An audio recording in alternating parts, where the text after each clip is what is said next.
Christian? Qu'est-ce que tu fais là? J'essayais la piscine. Il en manque un peu, mais... As-tu tout mangé? Non. Dis-les sans rire. Non. Mais là, Christian, je t'avertis, là. J'embarque pas là-dedans. Là. Moi, je trouve que c'est pas de mon âge.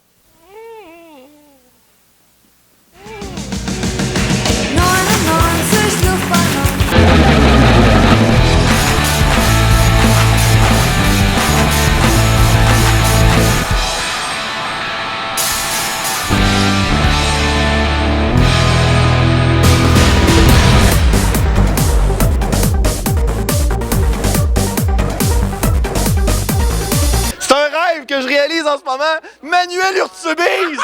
Pour les personnes qui savent pas c'est qui, c'est lui.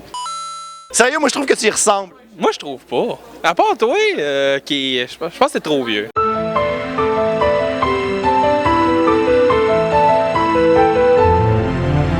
On est en compagnie de Bande Pensante, mesdames et messieurs. Salut, c'est Bande Pensante. Tu fais partie des invités du Geekfest de Montréal. Est-ce que c'est une première pour toi? Oui, c'est une première en fait.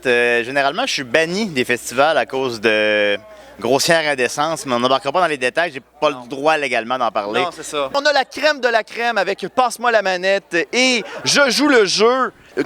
Comment que vous prenez ça de faire partie du Geekfest de Montréal?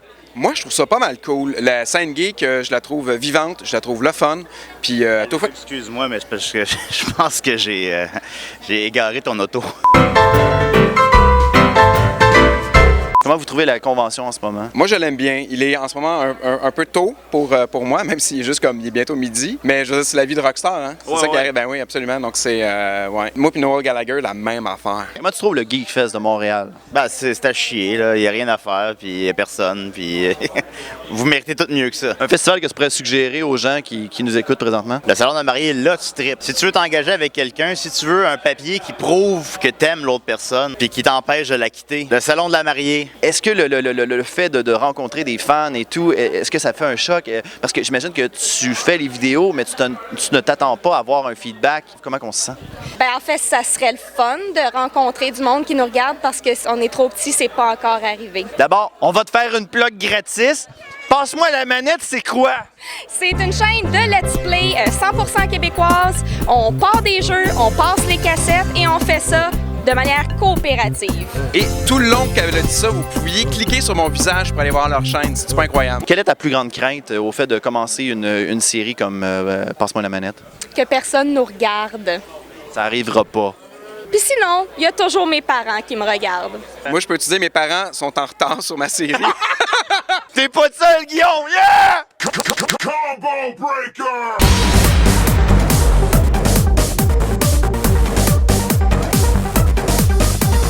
Au Geekfest de Montréal, on a fait quelque chose de très particulier. On a fait une performance live du Geekfest Rap Anthem. Tout le monde a participé, ça a été vraiment awesome. La chose que je m'attendais pas, recevoir un prix, c'est la nouvelle qui m'a le plus déstabilisé. Ce prix-là, je veux le partager avec les 15 000 personnes qui ont vu la vidéo. Vous êtes awesome. Tu as participé au Geekfest Rap Anthem. Tu t'en es fait parler un peu? On s'est parlé un peu, en fait. On enregistrait l'audio avant de faire le visuel. Puis l'audio, j'étais vraiment en peine d'amour à ce moment-là. Puis j'étais ivre-mort quand j'ai enregistré ce qu'on entend finalement dans le Rap Anthem. Puis je m'en rappelais pas qu'est-ce que j'avais envoyé à Luduc le lendemain. Puis c'est-tu vraiment vrai ou bien? Oui, c'est vrai.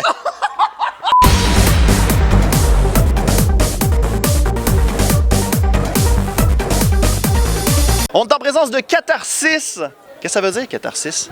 Ça, c'est dans le temps des tragédies grecques, quand que les gens réagissaient à travers une pièce de théâtre, ils faisaient comme « Oh mon Dieu, c'est tellement beau! » Qu'est-ce que vous faites comme commerce? Des jeux de société. Nous, on produit des jeux de société, on les invente, on les crée et on les produit, on les met en marché et on les vend. T'en veux-tu un? Oui donc.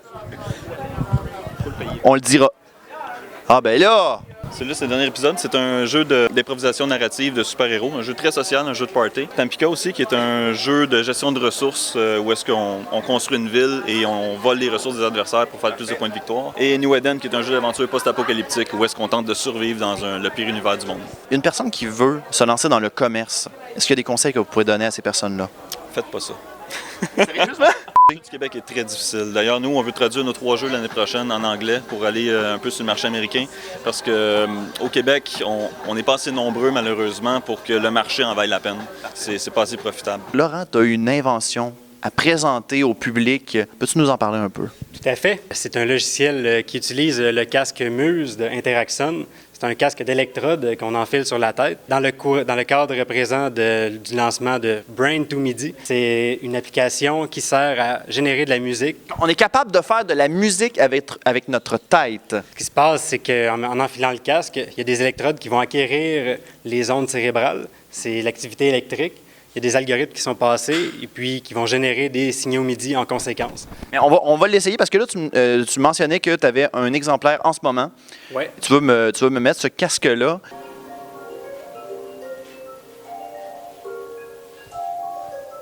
Je suis en train de tenter de recréer sous l'océan de la petite sirène. Là. C'est sûr que ça ne reproduira pas exactement la mélodie et le rythme qu'on a en tête. Ce qu'on entend est un reflet de ce qui se passe dans votre tête. Putain, ça doit être malheureux. Christian, ça te tente-tu de l'essayer? C'est spécial. À quoi tu penses? Ma vie en général. Ah.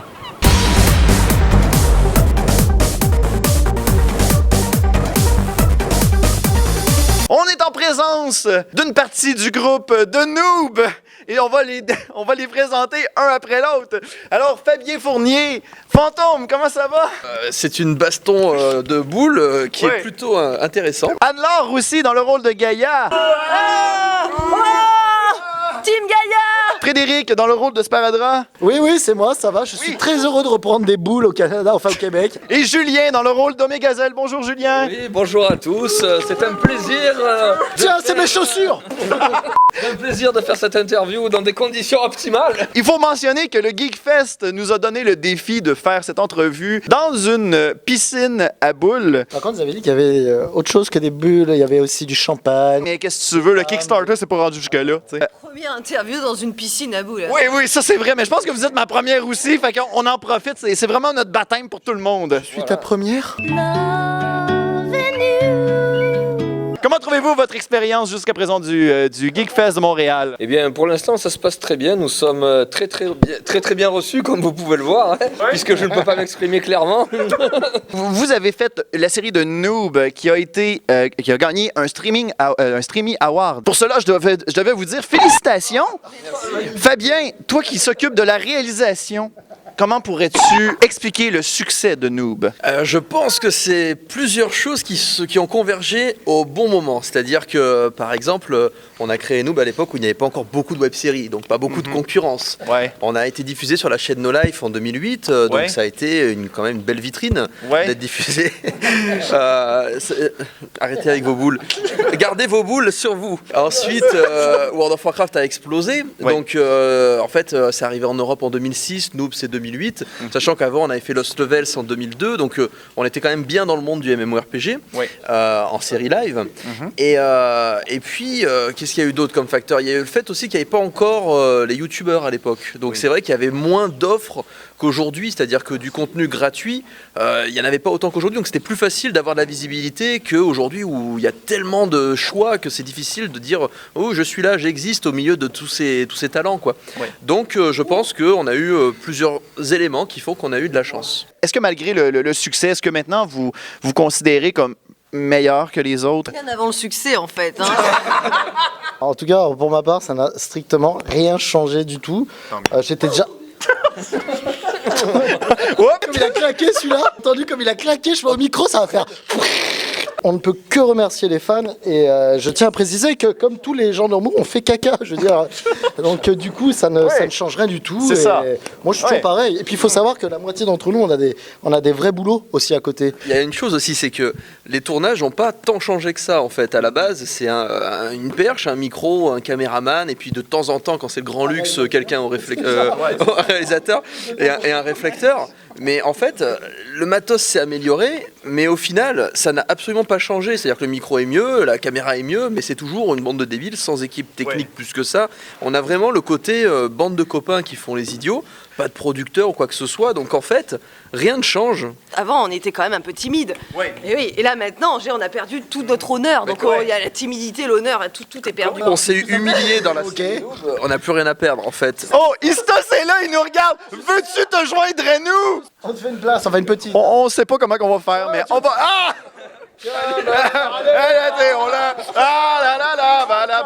Ce qu'on peut remarquer au fait que vous avez toujours du plaisir, c'est que vous acceptez toujours d'être bénévole par rapport à ce projet-là. C'est vrai que c'est une passion, c'est une bande de copains. Et comme disait Sparadrap, on a des métiers à côté, on n'est pas vraiment acteur, on fait pas de casting. Donc du coup, nos factures sont payées via nos métiers et on vient tourner le week-end, on vient déconner, etc. Peut-être qu'un jour, on aura d'autres projets avec des enjeux plus professionnels. Mais sur nous, en tout cas, on est vraiment une bande de copains, ça c'est relatif. Totalement.